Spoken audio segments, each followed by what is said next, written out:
Hi, this is Brian Enell, and this is my week 4 discussion, week 4 discussion video for mobile interfaces and usability of the period of December of 2012.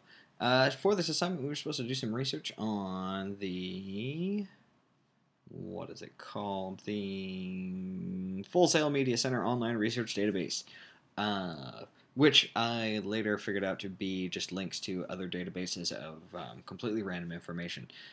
The one that I really enjoyed, though, there was a section on psychology and behavioral sciences collection, and I was just doing a random search for color amongst a bunch of those databases, and this one actually came up with a sort of interesting article. It's the influence of color information on the recognition of color diagnostic and non-color diagnostic objects. Essentially, what this is this is a study into color coding. Really, what it is it indicates that if you color code something, that it is likely to give you a habit for choosing that color for activities. Now, that sort of sounds like something practical, something that we might already know, but the reality of it is that I think that people don't think about that when they're designing. There's a lot of times when color choice is arbitrary, or maybe it's a decision that you make aesthetically. You say, "Oh man, I really love that yellow." Sure. So I really love yellow. And obviously I'm in a minority, but um, the color yellow, I choose to make my application like 4 different shades of yellow. Now, while if your application was selling bananas, that might be really awesome. I mean, aesthetically, you could probably make it work. It would sort of be dull for the user.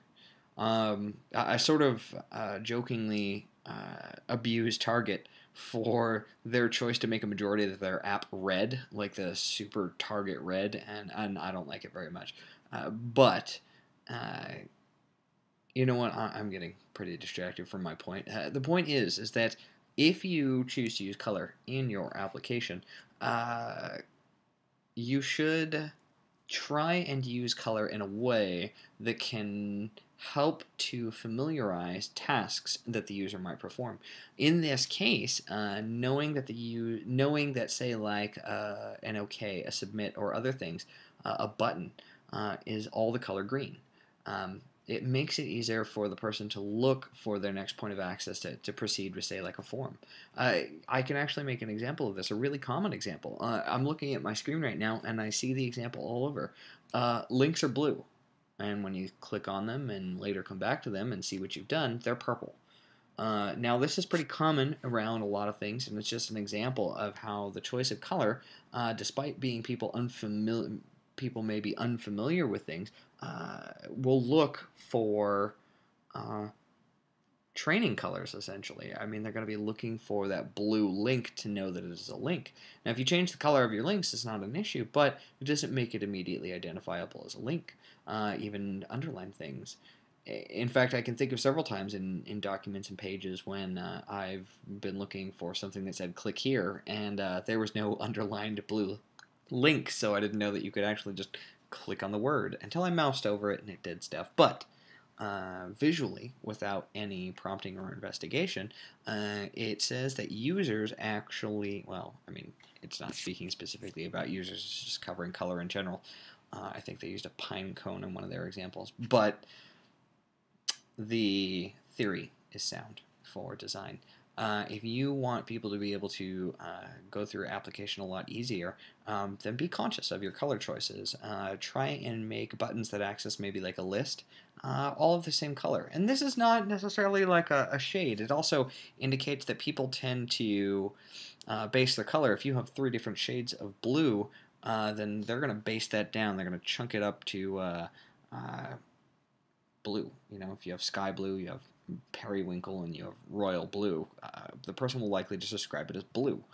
They're not going to go into any extra description unless prompted to do so. So if they say, yeah, hey, I have this application. Oh, you have that application too? Hey, how do you get to the thing? The other person is going to say, oh, yeah, you just click the blue button, and then it takes you to there. Now, if they have to go that extra step to clarify, because the person doesn't know, well, which blue button? Oh, the light blue button. again, they're using color. If they're using color to assist in navigating an interface, they don't even have to look at it. They just memorize the color. Maybe they don't even know what it says. They're just like, it's the light blue button. So there are all sorts of details onto the study. I definitely recommend looking it up. Again, the influence of color information on the recognition of color diagnostic and non-color diagnostic objects. It's a mouthful. The abstract is not written in any English that I recognize. However, it comes with lots of pretty pictures and an easy to understand chart. So hopefully that'll assist you in making a determination. And hopefully you will be now conscious of color choice in your application. Well, I hope you enjoyed my video. Have a wonderful night.